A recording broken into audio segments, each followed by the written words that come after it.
today's vlog. As you can see on the title, yes, ito na yung request ng karamihan and gagawan ko na po siya ng Q&A, which is ito, or ito. Yan, ilalagay ko na lang sa taas. So, sasagutin ko na yung mga questions nyo regarding dun sa mga hindi ko nasabi nung nag-vlog ako, which is yung paano nga ba ako pumayat. So, on this video, para naman hindi boring yung Q&A natin for today, naghanda po ako ng mukbang.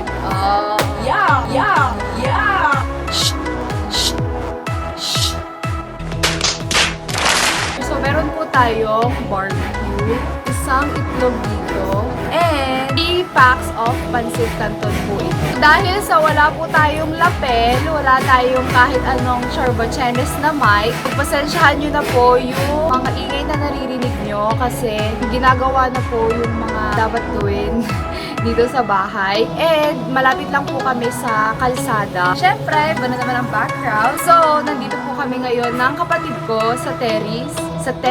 Wow. Kaya nandito po yung kapatid ko kasi siya yung magtatanong sa akin ng mga questions na kinoment nyo sa YouTube. Bago ko simulan, kain po muna.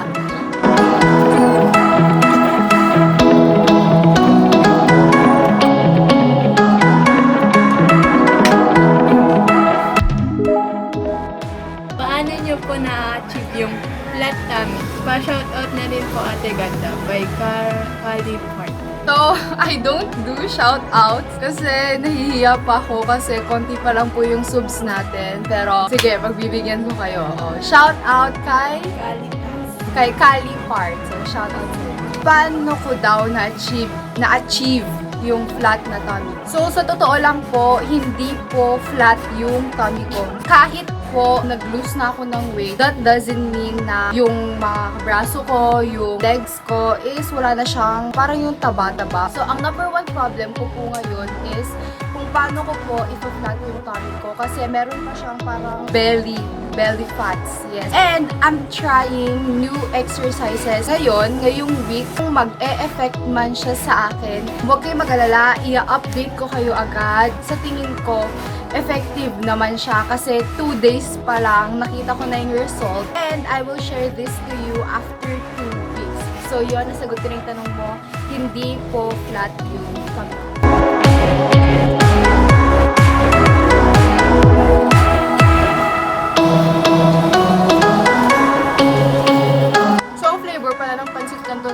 Chili mansi, sweet and spicy, tapos yung pinakamahala, yung extra chili. Hindi ko alam siya.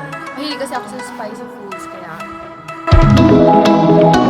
Paano nyo po napipigilan kumain ng maraming mayroon stress? Paano ko napipigilan kumain ng marami?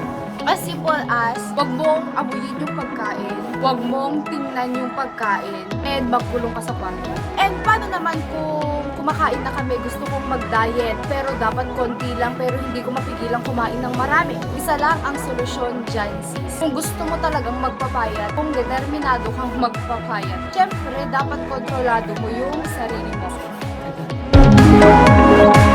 How many months or years bago mo na-achieve yung weight goal mo? You were from Quezon City po. Shoutout na din. By Maybelline. So, yun. Shoutout sa'yo, Maybelline. So, yung weight goal ko dati is 60. First year pa lang po ako ngayon, magsa-second year this school year. And naisipan ko nag-diet nung grade 12 na ako. Which is, sinabi ko yun nung dun sa video ko. Ilang months ko na-achieve nga ba? Closing namin nun, bali first year college na ako. June and July, wala pa kaming pasok nun. Kasi ang pasokan ng college is August. Within 2 months, doon ko na nakita yung result. Tapos, syempre, na college, stress, ang dami namin pinupuntahan ng mga friends ko na kainan, ganito, gala. Kaya, tumaba ulit ako. Ang naging kilo ko na noon is 65. Ang naging weight ko bago mag-quarantine is 65. March nung nagsimulang hindi na kami pumasok sa school. Kasi nga may COVID. Naisipan ko ngayong may COVID. Bakit kaya di ko i-try na mag-diet ulit? Dito lang May, naka-lose po ako ng 12 kilos. Kaya isang month lang.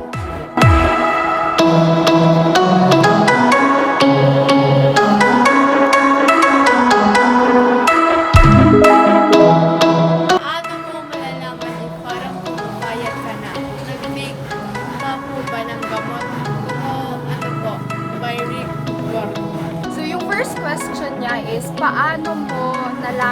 paano mo malalaman kung pumapayat ka na?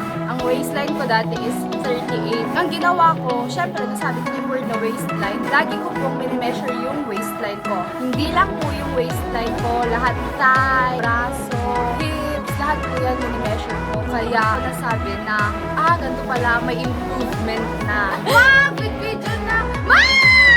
Ma! Ma!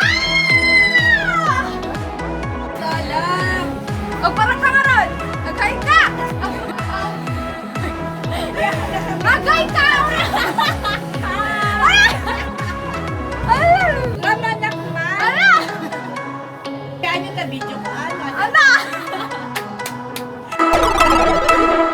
And sa next question niya, kung nag-take po ba daw ako ng kahit anong gamot? So, hindi po ako nag-take ng kahit anong gamot. Pure water fasting. Mga sinabi ko po noon, yun lang po yung mga ways na ginawa ko. Yung mga kakilala ko rin, ang daming nagsasabi na, uy, uminom ka ba ng ganito, ganito, ganito, tapos bumili ka ba ng pampapayat na gamot? So, actually, hindi po totoo yun. Hindi po ako umiinom or uminom ng kahit anong pampapayat na tabletas or kaya naman kahit anong pampapayat na gamot.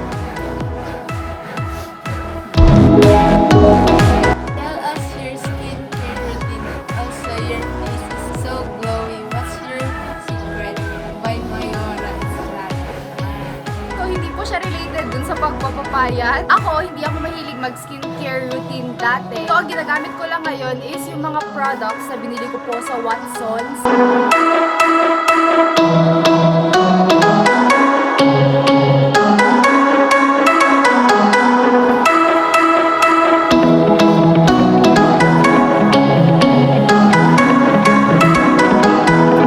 Meron din po pala tayo dito suka.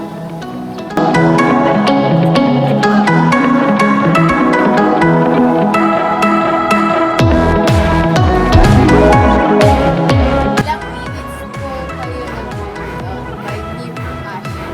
So, ilang minutes nga ba ako nag-exercise? Yung mga sinabi ko pong exercise is good for 14 to 16 minutes. Marami pa akong mga ginagawang mga experiment na mga exercise. Meron akong sarili kong routine ng pag-exercise. At kung minsan, tumatagal pa ako ng hanggang 30 minutes. Kung talagang gusto kong i-lose, ganon. Gusto kong i-lose yung mga kinain ko ngayong araw. Talagang i-workout ko siya. Yung ginagawa ko ngayong exercise is para hindi na maging loose yung skin ko. Like here, sa braso ko, sa binti ko, and maging dito sa part ng baby ko.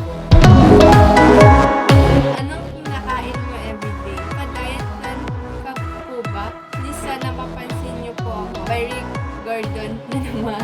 So yun na, Rick Gordo Yun, kotang-kota ka na, pero thank you sa pagko-comment. And I appreciate it so much and I hope you support my upcoming videos pa. Chill ka lang dyan. So sa question mo, kung may meal plan nga ba ako or may meal plan akong sinusunod, wala po akong meal plan na sinusunod. At saka dun sa unang question mo, kung anong kinakain ko everyday, kung ano yung niluluto ni nanay, which is yung mama ng mama ko, yun lang po yung kinakain ko. Wala na po iba. Ano pong mga naging struggles niyo po nang nagpapapayat kayo? Please do more vlogs po by Rachel Bang. So, ano nga bang naging mga struggles ko nung nagpapapayat daw ko? So, first, ang unang naging struggle ko is yung mga nagsasalita na hindi daw ako papayat. Hotdog! So, second, nawalan po ako ng gana na magpapayat kasi nga nakikita ko sa timbangan ko na hindi man lang ako naglulus ng kahit ilang kilos. Parang hindi naman nababawasan yung kilo ko, parang walang nababago sa katawan ko. Hindi naman pumapayat yung braso ko, hindi naman pumapayat yung tiyan ko, which is wrong po yun. Once na sinimulan mo, dapat tapusin mo and dapat paghirapan mo. Kasi kunwari kayo nag-start ka na, tapos kinabukasan ayaw mo na, sayang lang yung mga efforts mo nung sinimulan mo yung isang bagay na gusto mo.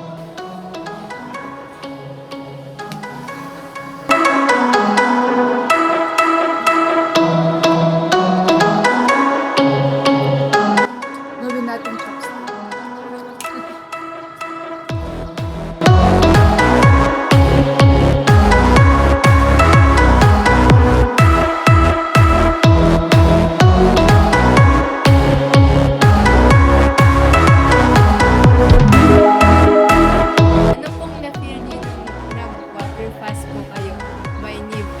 ano nga bang na-feel ko nung nag-water fasting po ako? Parang nasagot ko na rin to dun sa vlog. Ang na-feel ko po nung first day at nung second day, syempre, baguhan pa lang po tayo noon. Kaya, nahihilo-hilo po ako noon. Meron pa yung time na dumating na nung first day, sobrang hindi ako makatayo dahil sa sobrang hilo. Alam niyo ba yung parang nilalagnat ka na? Hindi naman mainit yung dito mo and sa buong katawan mo. Wala namang mainit. Pero pag tumayo ka, yung feeling na parang nilalagnat ka na. Yung sobrang taas ng lagnat mo, ganun yung feeling na nahihilo ka. Pero hindi ka naman mainit. Day 3 to day 5, yon dun ko na na-feel na parang ang gaan ko. Tapos hindi na ako nahihilo. Parang mas tumaas pa yung energy ko nung day 3, day 4 at nung day 5.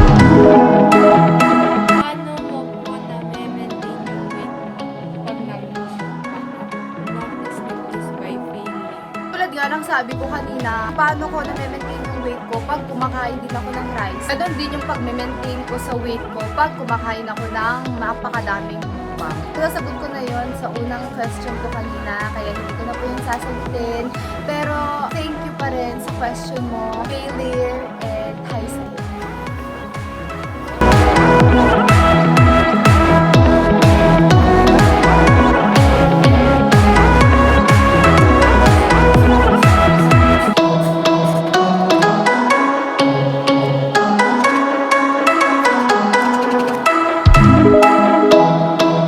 I tried na rice for 1 week pero bakit walang epekto sa akin? This helped by maybe Ryan.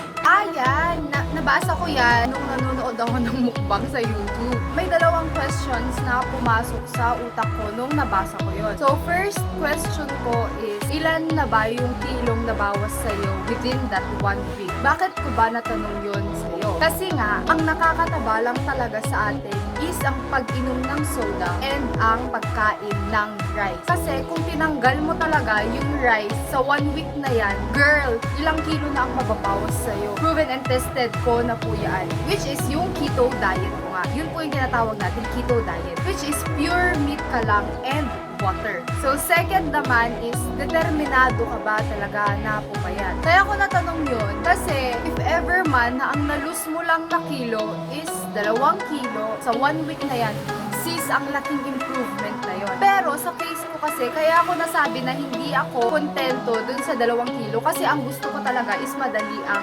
pagpayat. Kasi ganoon tayo pag gusto natin, dapat ngayon na, which is mali po yun. Ang pagpapayat po is step by step. Kunwari, gusto mong graduate ng college. See, hindi naman porket gusto mong graduate ng college is mag 4th year ka na agad. Syempre sis, first year muna, dadaan ka muna sa butas ng karayom, which is pupunta ka muna ng first year, tapos second year, third year, hanggang sa 4th year, which is dun ka nagagawa ng thesis.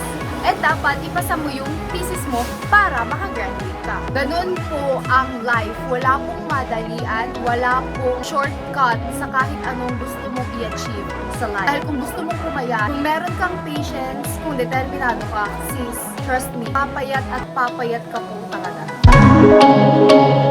How you do what you fasting for your next vlog, by the way. You're so lovely. By me, Cry. Huh? Cry. Oh, ganda ng pangalan. Meme Cray. Meme Cry. So, paano ko nga ba ginagawa yung water fasting ko? So, yung water fasting ko po, magsisimula siya ng 12 ng tanghali. Yes, kasi pagtapos na yung water fasting ko, automatic tanghalian yun. Sasabay ako sa family ko nakakain po ng tanghalian. Paano ko nga ba ginagawa yung water fasting ko? Gabi pa lang, kinabukasan water fasting ko, tayo na yung first day. Gabi pa lang, kakain na ako ng konting-konti na kanin or mga half rice, ganun lang po. Tapos, konting meat. Tapos, kinaumagahan, kakain po ako ng banana tsaka ng apple. Tapos, magsisimula po ako ng day 1 ko ng water fasting. Magsisimula po ako ng 12 o'clock p.m. ng tanghali para dun sa last day ng water fasting ko is maging 12 o'clock p.m. din, sasabay ako sa family ko na kumain ng tanghalian. Pag ika-5th day na ng water fasting ko, ang kinakain ko lang po is skyflakes tsaka banana.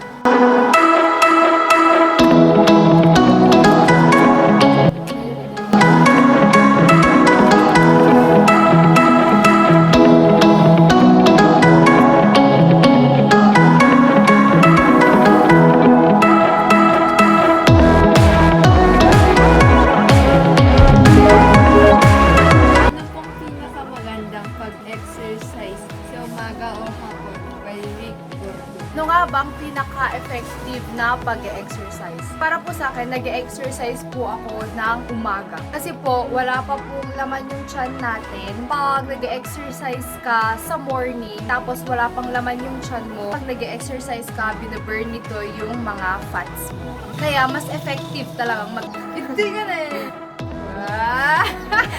Minsan pa, minsan pa.